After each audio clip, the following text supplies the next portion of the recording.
Bismillahirrahmanirrahim. Assalamu alaikum. Training in a police training college.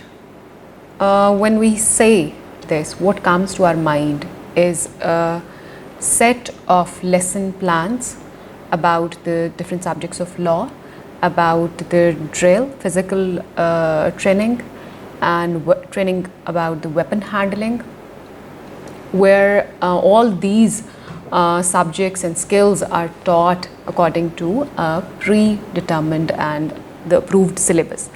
But there is no component that puts an emphasis on exploring one's creative skills and polishing them to be able to communicate and connect with the outside world in a better way.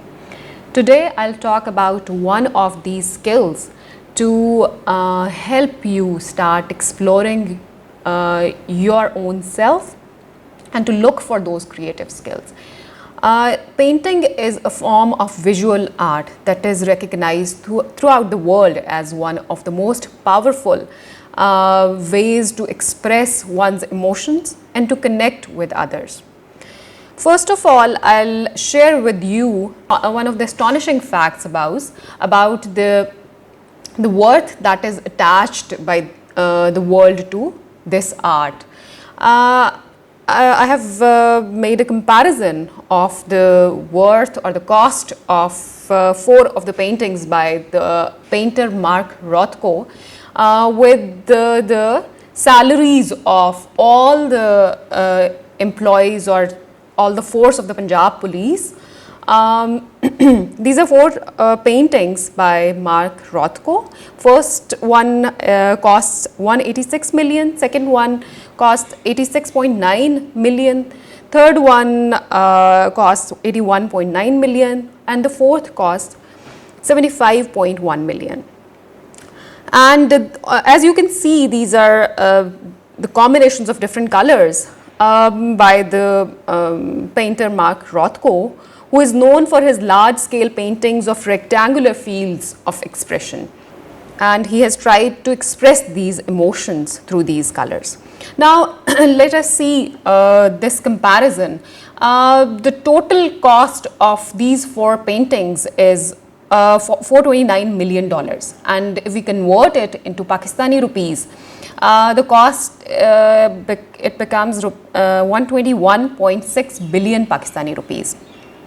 And this amount is more than the sum of the salaries of all the employees of Punjab police throughout the province, which is about 0.22 million, 2,20,000. Then I'll share with you few of the paintings that look like real photographs.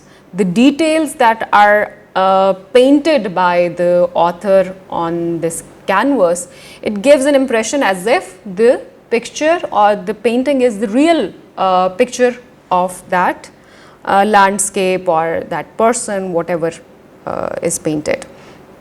First one is this by the painter Nathan Walsh, and this is urban landscape. Second one is by Yigal Ozeri, and he has painted this the face of this lady, and the details we can see that it gives an impression as if it is the photograph, real-time photograph of the lady.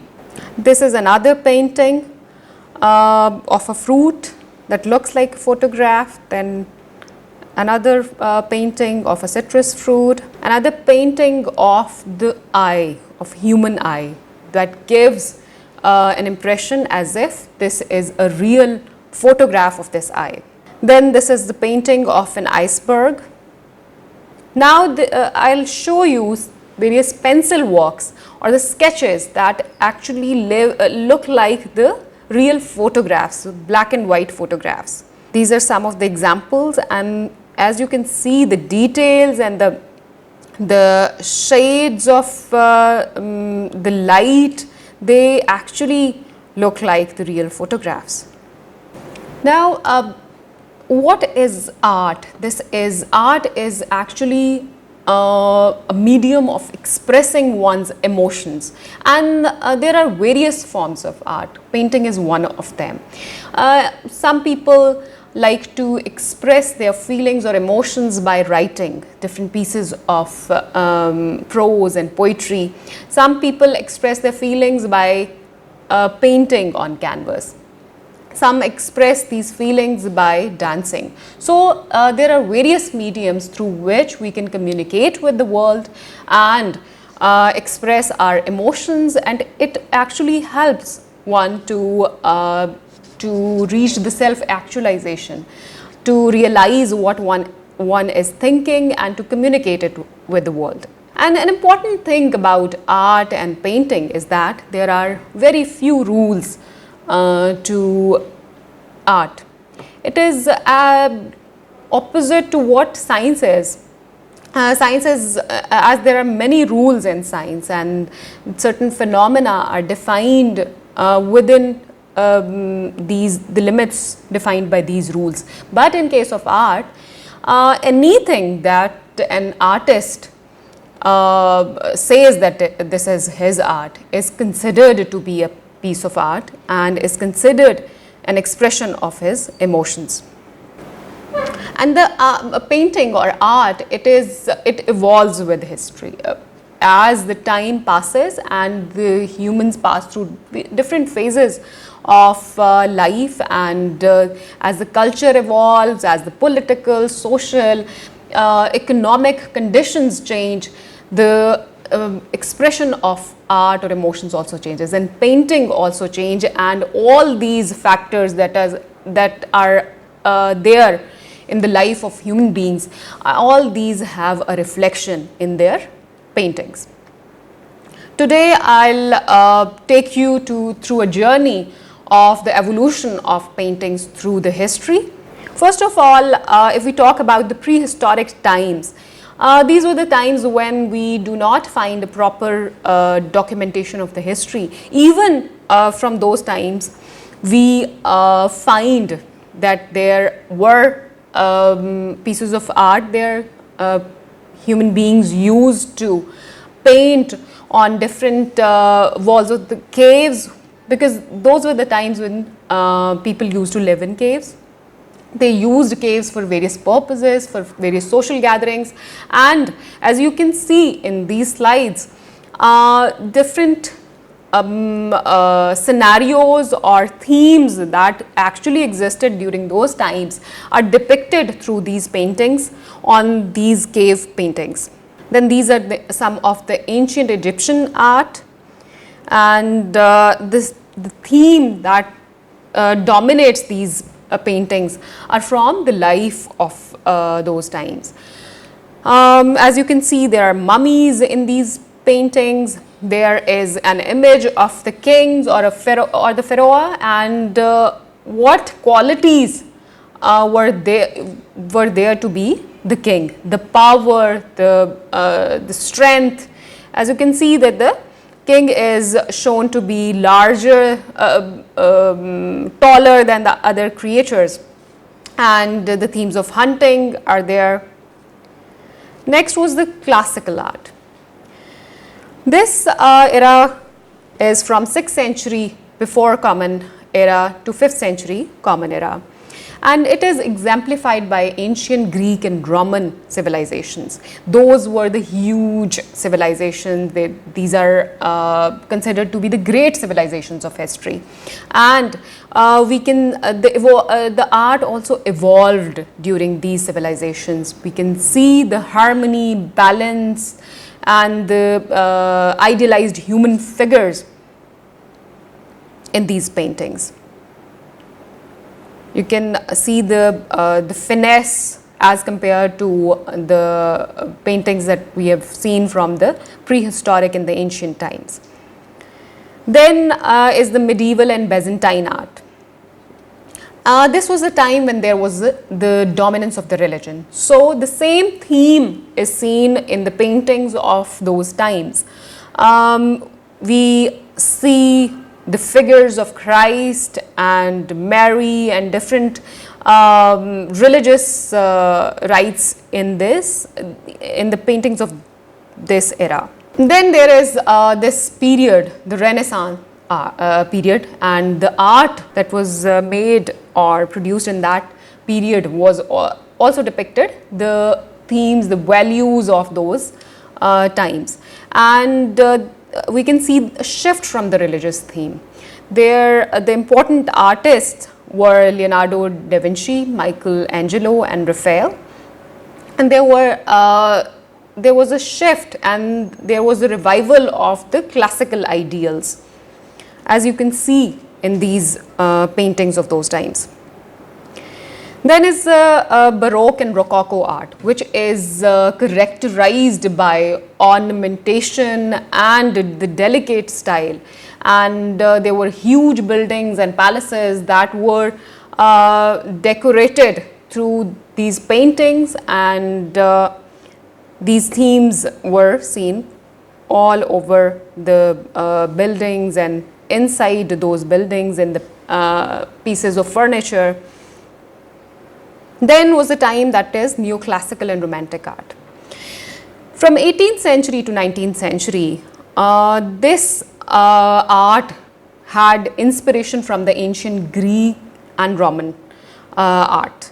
And we can see the dominance of human emotions in these pieces of art. Then was the Impressionism and Post-Impressionism. Impressionism was about the environment. During those times, painters used to sit outside and made paintings in of the real time of the environment of and they used their brush strokes and paints to highlight the effects of light on different scenes. Then Post-Impressionism developed from Impressionism, and this in this art the painters played more with the colors. You can see brighter colors in these paintings. Then is the modern contemporary art. During 20th century, art saw an explosion of different movements and styles. There were fusions of different styles. The boundaries that were all previously set were were challenged, and different styles were fused together and new styles emerged. Some of the important styles or movements were Cubism, Dadaism, Surrealism, Abstract Expressionism, and then pop art. These are some of the paintings from that era, and the first one is a path with a cypress tree and a sun and a star can be seen in this painting. And the second one is the scream or the cry, and the orange color in the background shows the colors of the sun that is setting, and then is the sculpture of a rose, and the last one is the sculpture of a lady with a bird on her head. And then I'll talk about the history and development of painting in Pakistan, in this part of the world where we are living. As in other parts of the world, the different political, religious and social conditions also had an impact on the art that was seen throughout the history in this region. First is the ancient art.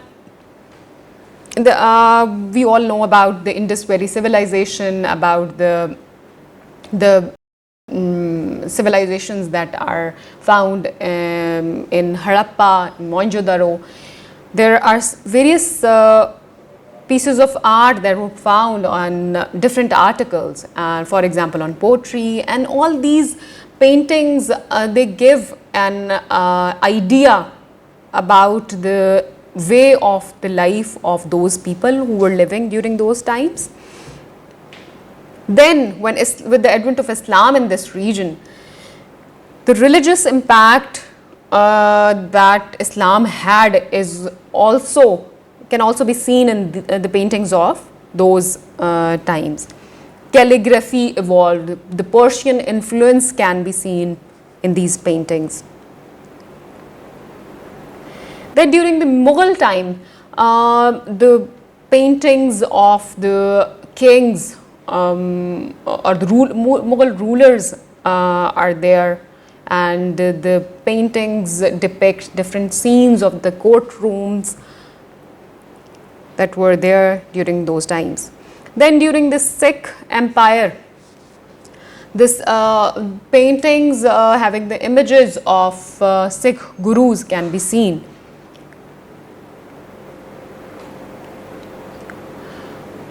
In this region, the art also evolved, and during the modern times, the important artists of the modern times are Abdurrahman Chughtai and Sadiqain, and the fusion of different kinds of paintings and different themes are seen in this modern and contemporary art. Now I'll share with you some of the most expensive paintings of all times. First of all, I'll like to share with you that there are some pieces of art that are considered priceless. We don't have a price tag attached to them, and we also only know about their worth from the insurance they have, but we don't have a figure that they are considered priceless. But I am sharing with you some of the paintings that were sold and are considered the most expensive ones. First one is The Savior of the World by Leonardo da Vinci. Its cost is $450 million. The second one is Interchange by William de Kooning, and its price is $300 million. Third one is one of the series of paintings by Paul Cézanne, The Card Players, and its cost is $250 million. The fourth one is When Will You Marry by Paul Gauguin, and its cost is $210 million. Then is number 17A by Jackson Pollock, and its cost is $200 million.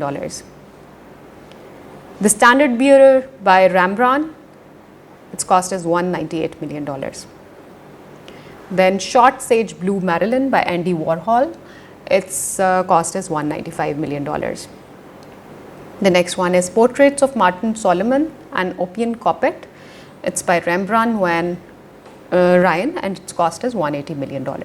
This is a wedding portrait of the couple. Then is Wotan Serpent 2 by Gustav Klimt, and its cost is $117 million. So, what we have seen today is that art, including the painting that we have discussed today, has undergone an evolution throughout the history. Whatever the circumstances were there, they were depicted in the paintings of the artists of those times. So, painting is one of the medium through which a person can communicate with others, and communication is important because when one is not able to communicate one's feelings and emotions appropriately, and he or she does not find a way to properly tell the world what he is experiencing, then frustration results, and every task that is expected of the person is affected, and his performance declines. So one needs to explore oneself and know that what are the creative skills that he or she possess, and then work on those skills to function more efficiently and to be a more useful member of the society and the organization in which he or she is working. At the end, I would like to share a quote by Edward Hopper, that if you could say it in words, there would be no reason to paint. That anything, if those emotions could be expressed through language, through words, then there would be no need to paint them. So the emotions that are expressed by the artist through a painting are those which could not be expressed through words. I would like to share another thing. The paintings that I showed at the beginning of my presentation, to make a comparison in terms of the the financial worth of those paintings, that many people who understand the emotions that are expressed on those paintings by Mark Rothko, they actually start crying while seeing those paintings. So this medium or this form of expression has a strong emotional connection, and that is the theme that is I'm trying to share with you. Thank you so much, and if you have any questions, you can ask.